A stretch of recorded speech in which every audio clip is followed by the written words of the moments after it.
सभी को नमस्कार, जय भीम। आजाद समाज पार्टी काशीराम आजाद ने बहुत भव्य कार्यक्रम हुआ और राजनीति के अंदर जिला गाजियाबाद में जो पार्क है हमारा, उसमें जगह जगह से जो लोग आए हैं उसके लिए आज वो पार्टी सदस्य पुष्पाल चौधरी, संजीव गौतम जी एडवोकेट और भाई साहब का नाम क्या है, पूरे तो आज मैं मुलाकात आपकी कराता हूँ पुष्पाल चौधरी जी। आज का कार्यक्रम कैसा लगा कि आप लोग थोड़ा पूछ रहे हैं। देखिए, आज जो पूरे देश में आजाद समाज पार्टी के राष्ट्रीय अध्यक्ष और सांसद माननीय चंद्रशेखर आजाद जी के निर्देश पर मान्यवर काशीराम साहब का परिनिर्वाण दिवस पूरे देश के हर जिला मुख्यालय पर मनाया जा रहा है। और इसमें मान्यवर काशीराम साहब ने जो बहुजनों के लिए जो जागरूकता पैदा की बहुजनों में, और जो उनको एकजुट करके सत्ता में जाने का रास्ता जो दिखाया, उस रास्ते को, उनके उस संघर्ष को, उस बलिदान को आज याद किया गया। और पूरे जिले से आज गाजियाबाद में पूरे जिले से आज कार्यक्रम में लोग यहाँ पहुँचे। और आज जहाँ एक तरफ लखनऊ में एक पार्टी की नेता जो है उस मुसन्नर मूवमेंट को भारतीय जनता पार्टी के हवाले करने का काम कर रही थी, वहीं आज पूरे देश में मान्यवर काशीराम साहब के जो जो सपना था, जो आंदोलन था, जो मूवमेंट था, उस मूवमेंट को सिरे तक पहुंचाने का आज में संकल्प लिया गया। और संकल्प लेकर माननीय चंद्रशेखर आजाद जी के नेतृत्व में हम पूरे देश में उसी शिद्दत के साथ जो नारे थे कि जिसकी जितनी संख्या भारी उसकी उतनी हिस्सेदारी, हिस्सेदारी जिंदाबाद, ताबेदारी मुर्दाबाद, ताबेदारी नहीं करेंगे, नहीं सहेंगे, हिस्सेदारी लेकर रहेंगे, इस तरह के नारों के साथ के पिछड़ों दलितों करो विचार, अब नहीं सहेंगे अत्याचार, ये तमाम नारे गढ़ के जो मान्यवर काशीराम साहब ने गांव गांव गली गली जाकर इस समाज को जागृत करने का काम किया और जागृत करके सत्ता में हुकूमत में पहुंचाने का काम किया। आज उसी संकल्प को लेते हुए हम माननीय चंद्रशेखर आजाद जी के नेतृत्व में हम इस बहुजन समाज को जो 85-15 का नारा है,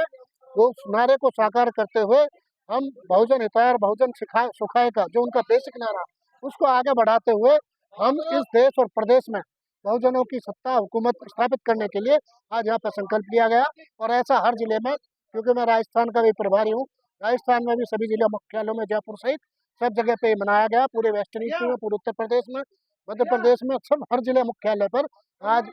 परिनिर्वाण दिवस मनाकर उनको आदरांजलि पेश की गई है। और ये संकल्प लिया गया कि मान्यवर काशीराम साहब ने जिस तरह से पिछड़ों को, दलितों को, अल्पसंख्यकों को, मुस्लिम समाज के लोगों को जिस तरह से उन्होंने एकजुट करके और सत्ता में जाने का रास्ता दिखाया था, वही उस रास्ते पर हम चल के, उस रास्ते पे चल के हम इस कारवा को आगे बढ़ाने का काम करें। उत्तर प्रदेश में चुनाव का डंका बज चुका है, आज से पूरे देश के अंदर स्पष्ट हो चुका है, आजाद समाज पार्टी या कोई भी हो, तो 26 में सबसे ज्यादा जो दावेदारी है जिला पंचायत सदस्यों की है। और जो मैं आपको राजनीतिक पर्टिकुलर बता रहा हूँ कि जो आदमी 26 में जिला पंचायत ज्यादा से ज्यादा जिताएगा, 27 में वही आदमी सरकार बनाएगा। देखिए, हमने तो पिछली बार भी जब शुरुआत की आजाद समाज पार्टी की, तब भी अब से 5 साल पहले मुजफ्फरनगर में हमने 7 जिला पंचायत सदस्य जीते हमारी पार्टी के, 8 बिजनौर में जीते, 3 सहारनपुर में जीते, 3 मेरठ में जीते, और इसी तरह से वेस्टर्न यूपी के एक शामली में जीता। और इसी तरह से हमने खाता खोला पिछली बार भी। और इस बार तो जिला पंचायत सदस्यों की लाइन लगी हुई है प्रत्याशियों की, और हमारी जिला कमेटियां और जो प्रदेश की कमेटी हैं, वो तमाम लोग जो सक्षम प्रत्याशी जीतने लायक है जिला पंचायत के, उनका चयन करने में लोग लगे हुए हैं। और मैं समझता हूँ कि ये जो गढ़ है आजाद समाज पार्टी का, बिल्कुल मजबूत किला बन चुका, चाहे वो सहारनपुर है, चाहे मुजफ्फरनगर है, चाहे बिजनौर है, चाहे मुरादाबाद, संभल और बागपत और मेरठ और हापुड़ है, इस सब में आजाद समाज पार्टी सुपड़ा साफ करेगी। और अब खासकर इस प्रदेश के और वेस्टर्न यूपी के, पश्चिमी उत्तर प्रदेश के खासकर मुसलमानों को भी अब ये लगना लगा है कि अब केवल आजाद समाज पार्टी और चंद्रशेखर आजाद जी ही हमारे हक हकूक और अधिकारों की लड़ाई लड़ सकते हैं। तो ये जो एक समीकरण यहाँ से पैदा हुआ वेस्टर्न यूपी में, खासकर दलित और मुस्लिम गठजोड़ का, उस पर हम लोग आगे बढ़ने का काम कर रहे हैं। और यकीनन, क्योंकि चाहे यहाँ जिला बदलने का नाम हो, जब अखिलेश जी की सरकार आई तो जो मान्यवर काशीराम साहब के निर्देश पर जो जिलों के नामकरण हुए महापुरुषों के नाम पे, चाहे भीमनगर था संभल का, चाहे अम्बेडकर नगर था, चाहे माता रमाबाई अम्बेडकर वो थे, उन सबकी पहचान मिटाने का काम अखिलेश यादव ने किया। जब जब वेस्टर्न यूपी में बेंच की बात आई या पश्चिमी उत्तर प्रदेश को अलग राज्य बनाने का मामला आया, सवाल आया, या दलितों को उसमें प्रमोशन में आरक्षण की बात आई, उसका बिल फाड़ा गया संसद में, वो अखिलेश यादव के निर्देश पर उनके सांसद ने पढ़ा, जो नगीना से ही सांसद थे उस समय। और इन तमाम महापुरुषों की पहचान मिटाने का वजूद को खत्म करने का काम इन्होंने किया था। तो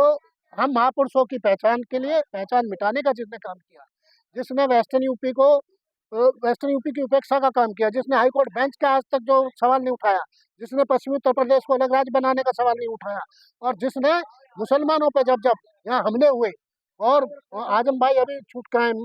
कद्दावर नेता पश्चिमी उत्तर प्रदेश में, उन्होंने तमाम मुसलमानों के हक हकूक की उपेक्षा की है। और अब चूंकि उन्हें लग रहा है कि अब जो वो सत्ता में नहीं आ सकते हैं, और सत्ता में आने के लिए बरगलाने का काम कर रहे हैं। चाहे जो पार्क थे, जो बने मान्यवर काशीराम साहब के निर्देश पर, चाहे लखनऊ में बने, चाहे वेस्टर्न यूपी में बने, उन सब पार्कों की अखिलेश यादव की सरकार में उपेक्षा हुई है। तो सब लोग जान रहे हैं और समझ रहे हैं कि अखिलेश यादव पीडीए का जो नारा लगा रहे, दलितों के, मुसलमानों के और पिछड़ों के जो हितैषी बनने का दावा कर रहे, उस दावे में दम नहीं।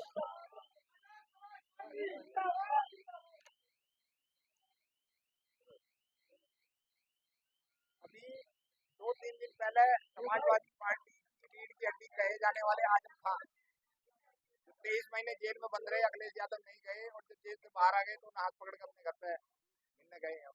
तो उसमें क्या रहेगा, मुस्लिम आप लोगों के साथ जुड़ भी रहा है, केवल हवाई हवाई पार्टी? नहीं, मुसलमान क्योंकि हम सड़क पे मिलकर लड़ाई लड़ रहे हैं, वो खड़े होकर लड़ाई लड़ रहे हैं। और माननीय चंद्रशेखर आजाद जी जेल में भी मिल के आए आजम खान साहब से, उनके घर पे भी मिल के आए कई बार उनके परिवारों से। और आज जिस तरह कंडीशनली उन्होंने अखिलेश यादव को अपने घर आने को अलाउ किया है, वो सब लोग देख रहे हैं, समझ रहे हैं कि आप अकेले आएंगे, वहाँ के स्थानीय सांसद को साथ नहीं लेकर आएंगे, आप केवल मेयर से मिलेंगे, मेरे परिवार से नहीं मिलेंगे। इसका साफ साफ मतलब है कि जो उपेक्षा उनकी हुई है, जो उनके उनके ऊपर जब उनका अपमान हुआ, उनके साथ साथ, साथ जो जुल्म हुआ, उन पर जो मुकदमेबाजी हुई, उनको उनकी सांसद जो और सदस्यता खत्म करने का काम हुआ, उस समय उस संकट के समय में अखिलेश यादव और समाजवादी पार्टी उनसे अलग थी, उनकी कोई सहायता नहीं कर रही थी। तो उस नाराजगी को उन्होंने उन्होंने साबित किया, आजम खान साहब ने, कि ये जो नाराजगी है, नाराजगी मेरी बरकरार है। कोई घर पे आ रहा है, क्योंकि मुस्लिम समाज में ये रहता है कि वो मेहमान नवाजी में कभी, उसमें सम्मान देने में कभी पीछे नहीं रहते हैं। तो जो घर चल के आ रहा है उसको इस नाते उन्होंने सम्मान दे दिया, नहीं तो उनकी नाराजगी साफ झलकती है कि अखिलेश यादव ने उनके साथ उनके संघर्ष के समय में क्या बर्ताव किया। बहुत बहुत धन्यवाद आपका सम्मानित अधिकार को टाइम देने के लिए। बात हमारे मेयर धन्यवाद। जय भीम। एक आया ये तो देना। एक चवन्ने ना। आ जाओ भाई, आजाद समाज पार्टी वालों आ जाओ।